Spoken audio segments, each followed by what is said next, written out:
My people, welcome back. It's pretty late in mm, it's technically the morning now. What should have been Tuesday is now Wednesday. So I'm bringing you this video secretly downstairs while everyone's sleeping. So you're welcome. But yeah, it's 11. Don't know if you can see that. Yep. But I thought I'd bring you this video to really define the force that we are looking to escape, e.g. the system. Now, when we think of the system in speech marks, it is very much in the ether. We don't really have a clear definition for this. I want to change your perspective on that.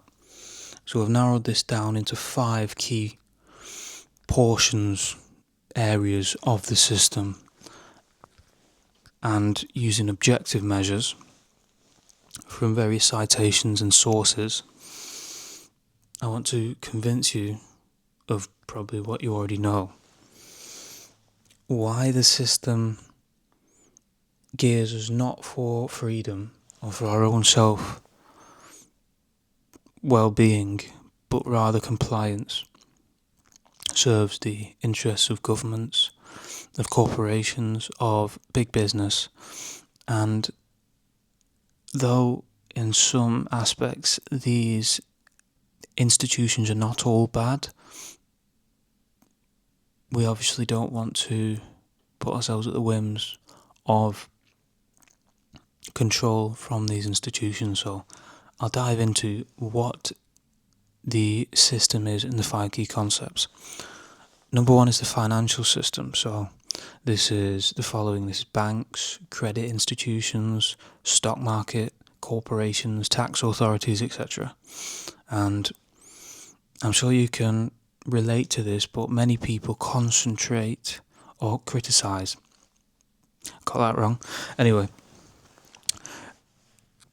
I'm sure you realise that many people, myself and others included, feel it concentrates wealth in places where it could have been put to better use. So, in this way, it concentrates wealth into the highest echelons of society, not spreading wealth through across the board, etc. And it enables corruption in a way that politicians, corporations get their grubby hands on it and don't do what's best for us, for the general populace. And this creates debt cycles, in furthermore creating further financial hardships for future generations. I'm 20. It is very bleak wanting to buy a house nowadays, and it is pretty frustrating. For example, when my dad or granddad would have wanted to buy a house, it would have been easier for them to do so back in the day, because you needed only a stable job and house prices were much less, maybe 4,000, 5,000, maybe up to £8,000 equivalent. And at that time, translated to today's currency, that's £20,000, £30,000. Now it's 200,000. And this is why general distrust of the financial institutions for helping us achieve financial independence is so problematic. This may be in the form of student debt, inflation, high housing costs, or loan shark type rent-seeking corporations that see you as mere numbers on a pay sheet rather than a person who has to live somewhere. This is where it gets problematic. Next is the education system, or the formal schooling system. Now this is quintessentially what we might call the system, because it conditions us early in life what to think and not giving us a difference of opinion to why we should think this. So for example, various criticisms that people make is the outdated curriculum, I'll just read this out, the rigid structures, credentialism, preparation for jobs. This is a key and crucial element. Preparation for jobs rather than independent thinking. So in this way, it sets us up for wage slavery instead of encouraging a independent mind where we could instead create businesses. or set up NGOs, set up independent organisations. This is why so many entrepreneurs who have been through the formal schooling system, like myself, have to uncondition themselves from the various lessons we were taught here. I forget, there was a quote from a entrepreneur, but they said it's not necessarily about learning, it's about unlearning most of what you have learned. It might be a Buddhist quote, but don't quote me on that. Flipping it, there's a lot of quotes. Anyway, on to the third. This is the political system. This is government. Law enforcement, bureaucracy, etc. And when we think about corruption, this is a key area that it may be the mainstay in. So, for example, the rigid structures... Back on it. This is where it might be bribery is prevalent. The slow and self-serving systems of justice, in speech marks, especially in low-income countries, are biased towards the elites. This may be in Brazil, South Korea. And this is quite a issue in South Korea with the so-called, tech royals. I forget the name, but there are 5 families in South Korea who run the various technological corporations, including Samsung. Samsung is a giant. There is a South Korean saying that there are 3 constants in life. This is death, taxes, and Samsung. It just illustrates how firm a grip these corporations have on a country like South Korea that is developed but still faces radical inequalities. So, on from this, there's the corruption, the lack of accountability for the higher-ups, and the policies that favour certain groups over the general population. This may be the wealthy, or, for example, those of a more advantageous ethnicity. Perhaps a Caucasian may get favoured for a job over another person of a different ethnicity. And this is inequality in its most pure form, not distinguishing the person, the personality, from the actual character. It's like Martin Luther King in his famous quote. He said, "I hope one day my children will be born in a country where they are judged not by the colour of their skin, but by the content of their character." This is quintessentially what we should be aiming for, and yet certain systems do not facilitate that. In fact, they impede it, so much so that the process is not expedited but slowed down torrentially,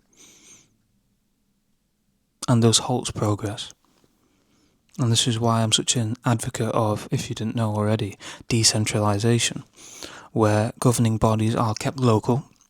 We have much more autonomy over our general affairs, and more a return to village life in a world, although villages in the old sense of the word is impossible nowadays. We can create villages, speech marks, through inventive design, micro communities within cities that are enclosed, semi-enclosed, and create and foster a more sense of community, enclaves within the bigger urban centres. But more on that in another video. So on to the fourth. This is the social and cultural systems. Now this may be, for example, the unwritten rules and norms and the expectations that govern behaviour.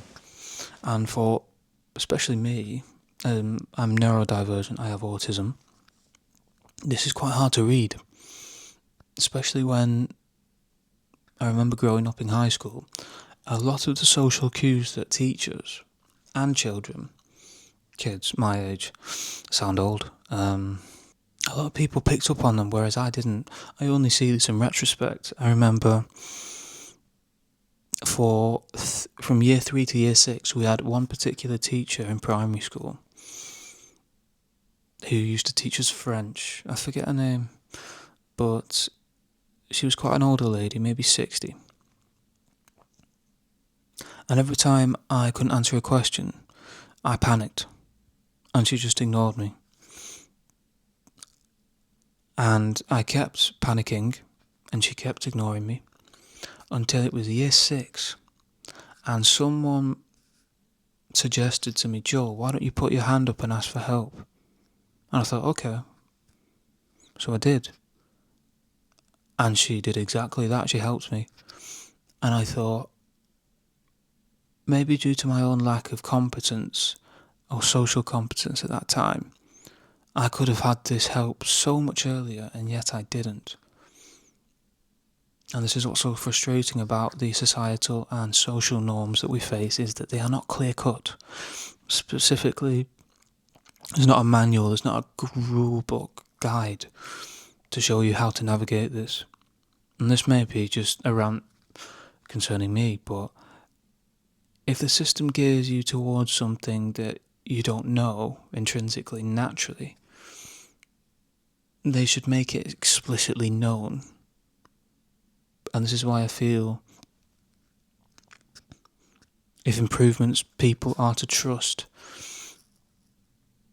external organisations that bear authority again, they need to make their intentions clear, explicit, and not change them after they have made them. So keep to their word. But I will leave it there for this segment of the video. And finally, we have the psychological system. This is, in another way, what the system is quintessentially about. And it describes society's influence on our behaviour and thought patterns. So living up to others' expectations of us and craving validation from others. This is not necessarily what we want, because in a world full of sheep, we want to be the lion. It's the best analogy I could come up with, sorry, but you just get what you're given for. That didn't make sense either. But on it, this means the social conditioning that we talked about before.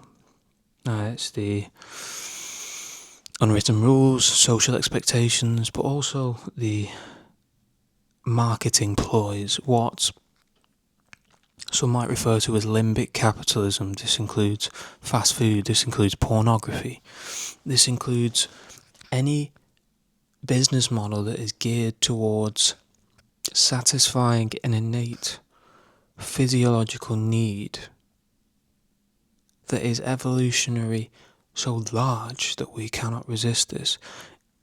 In fast food, this is our craving for sugar and fat. If we can think about this in a more nuanced sense of adaptation through the ages of modern humans, from ancient Homo sapiens, we see fat and sugar were very scarce back in 10,000 BC or 6,000 BC, so to speak. And so we naturally crave these foods that are high in fat, high in sugar, and yet they're so plentiful nowadays that McDonald's, KFC, Subway hijack our limbic capitalism, or hijack our limbic systems to profit off this. Same with pornography. Our sexual drive to procreate is, if not properly tuned, will destroy us. And this is why pornography especially is so destructive. And personally, I would advocate for anything that plays upon the limbic capitalist model be made illegal. It's the equivalent of putting drug adverts in kids' TV channels. It is evil. Absolutely evil. But I will go into this on more detail in another video if you like. Now, this also includes peer pressure, societal expectations, etc. And furthermore, the critique of the psychological systems is it shapes, and I quote, the desires and beliefs to maintain the existing structures. So we are groomed into thinking this is the be-all and end-all. What we are taught should be maintained, shouldn't be changed, and if it's not broke, why fix it, so to speak? Well, it is broken, and we need to fix it, but those empowered would have us think otherwise. Why do you think so many people are being fed what is essentially chemically tainted food from the supermarkets? That is not an ideal society. This is not a society that stands for just moral principles. Just think about this. I'll give other examples, but in another video because we're running short on time. Furthermore, here are the main reasons why we might want to escape the system. This is probably news. This is probably not news to you already, but this gives you a more clear incentive to get up, really be proactive about having a goal, having the ambition to get out of the system as soon as possible, so we are not dependent on the external forces that govern our lives. And this includes the loss of agency. When we outsource our sense of control to another, we will essentially fall into a bout of depression. Loss of control over our own lives is the biggest cause, one of the biggest causes of dissatisfaction in our lives. I won't go into extremes because I don't have the tangible evidence to support this, but this makes sense, right? You know, if we can't control our lives and someone else does it for us, we will become absolutely disenfranchised with the system that controls us, disenfranchised with ourselves, and we will suffer socially, psychologically, emotionally, physically, spiritually, mentally, etc. And this is why we need agency in our lives. It's crucial and it's obvious, but often overlooked in some circles. Next is economic precarity. This is a big word. I don't know what this means, but now this is obviously when we think about the rising living costs, the debt burdens, unstable job markets. And that's why being an entrepreneur is a more secure option. If we can control our own circumstances and make money according to our own intrinsic passion, serve people, and do it in a way that is constant, we can evolve rather than being stuck in employment. This gives us more ability to maneuver, more ability to change, mould ourselves to market pressures, etc., instead of being stuck in employment where we're at the whims of a boss who may not have the same vision as us, and we are essentially delegating our control to another. And furthermore, the hard work, this is the exact opposite of flow state. It's shallow. It's often useless in some ways, not really contributing to a greater whole. It's just menial, balance sheets, etc., daily quarters, corporate, all sorts of paper stuff. And so the security we feel goes down dramatically when this happens. Furthermore, disconnection from the tangible production of our work. And this comes from modern work is often abstract. And this is because it is mostly digital. When we go on our computers, it's not necessarily we are creating things with our hands. It's more we are compiling, we are filing, we are organising. That rhymed, flipping out, sick that. But the great minds in history, Albert Einstein, Isaac Newton, Michael Faraday, all of them, although they had different expertise in different fields. They had a common trait, and if you read the book Mastery, you will know what I'm talking about by Robert Greene. This is, all of them worked with their hands, or in some other phrase, played. They engaged in play regularly, and play is not, quintessentially playing with dolls or toy trucks. Not in the adult sense. Play is doing what you enjoy, and from this, a moment of serendipity comes from this. Serendipity is the quintessential eureka moment. This is when we get the insight. It's the spontaneous insight that provides more valuable contribution to a greater whole. And so what people really want, I'm sure you can relate to this if you're watching this video, is we want to build, we want to grow, and we want to produce, not just in ourselves. We want to build, we want to grow,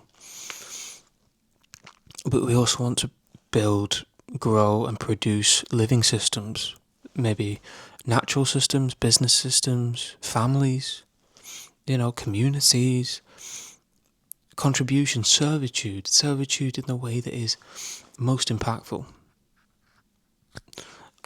Often said in Christian circles is the highest form of manliness is servitude. And my own struggles with masculinity, as a 20-year-old guy, I don't think I'm a man yet, because I haven't got responsibility for people. But in the way that positive masculinity is servitude, not flaunting all the different material things you have, the Lamborghini, the nice car, the nice watch, but rather taking pride, and not pride in the sense of Seven Deadly Sins pride, but being grateful for having the opportunity to help people, to serve people. This is where our most fulfillment comes. Servitude is the route to happiness, the route to satisfaction. And this is what we should do in our businesses, in our lives, as a daily practice. So we should be grateful, we should meditate, and we should perform active servitude in our daily schedule. Whether this is giving food to a homeless person, asking someone how their day is, providing that social servitude, having a genuine interest in people. This is equally important as, providing food to a hungry stomach. Conversation goes a long way as well, in speaking to older people as well, who may not have someone. And this is really valuable. Furthermore, we have institutional distrust, and this is the declining trust in governments, corporations, media, financial systems, etc. I don't know if you know about this, but the BBC, often they're portrayed as unbiased media. See, I don't want to draw conclusions and say that they're not biased, or they are biased, because to some degree every news anchor, news channel is biased. However, they try to be apparently as unbiased as possible. However, I'm sure you know if you watch the news, they released a video a while back of Trump making a speech, and they cut 50 minutes of the footage out of the speech. In this way, they can't claim to be unbiased. They're manipulating people's view. And obviously, people need to make their own minds up. This is independent thinking, this is democratic thinking. And when people control the narrative, when specifically news channels, news anchors control the narrative, this is when a free society becomes staged. It is a society like in 1984, like in The Clockwork Orange, etc., where truth is no longer an objective measure but subjective. This is where we end up in, I'd say, most extreme example, North Korea, where truth is whatever the Kim family says it is. Can you see what I mean? And obviously, if you are watching this video, you probably feel the institutional distrust from our education system, from the media, from various social media channels even. Some may be speaking the truth, some may not, but you see the nuance. And so the truth isn't always obvious, and this is what we need to solve by deep research and by pursuing truth at all costs. Finally is the psychological overload and the meaning deficit. I'll go into these briefly because I'm sure I don't want to take up any more of your time, but psychological overload is when we go on social media and the content is a barrage as we enter Instagram, Facebook, YouTube. It's information overload. It's performance pressure as well. When people expect things of us and we want to please them, but we sacrifice our own well-being for the sake of others. This is not servitude in itself. This is self-sacrifice, and not the good self-sacrifice either. We want to serve in a way that is sustainable to ourselves, look after ourselves, and this is a way that we can serve people at the highest level. This is why working towards burnout is unsustainable, first of all, but also absolutely retarded. Sorry for the sake of the word, but I couldn't think of anything else. It's really silly. It's silly. Creating meaningful and lasting change requires consistency, and we can't do this when our routine is so extreme that we will essentially burn out. Furthermore, the comparison culture creates stress, it creates burnout. This is something we want to only compare ourselves with how we were before.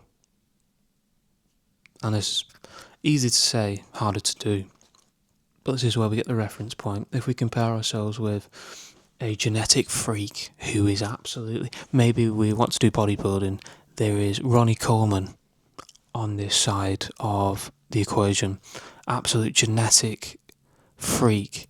He has the work ethic, the stamina. 311 pounds, I think he was at one point in his life. That was his off-peak weight.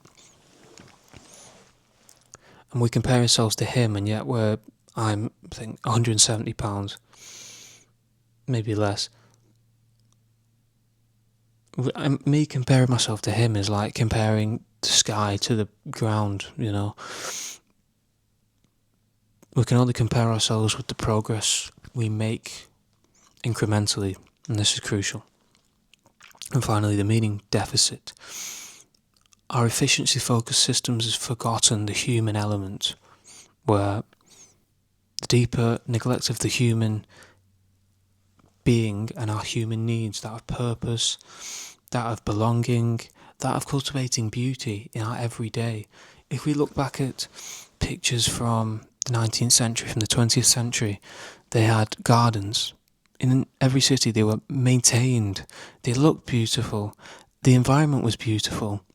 And so when we shifted to a more corporate hustle culture lifestyle, for the sake of efficiency, it was forgetting the human element. This is when things start to go wrong. There is a saying in Orthodox Christianity that beauty will save the world, and I firmly believe this. If we encourage beauty in our natural environment, in our built environment, this is how we will solve many psychological problems, by encouraging biophilic design and various other forms of naturalistic elements into our architecture. I'm spitting phrases that probably are gibberish to some of you, but hey, it's an excuse to do research, you know. Gain some insights, people. But anyway, yeah, thank you for listening. This has been me, Joel, and I'm thankful that you have taken the time out of your busy day to listen to me. I truly am. And I hope you have a truly blessed day or a truly blessed night, depending what time it is. And yeah, thank you. God be with you. Mwah. Bye bye.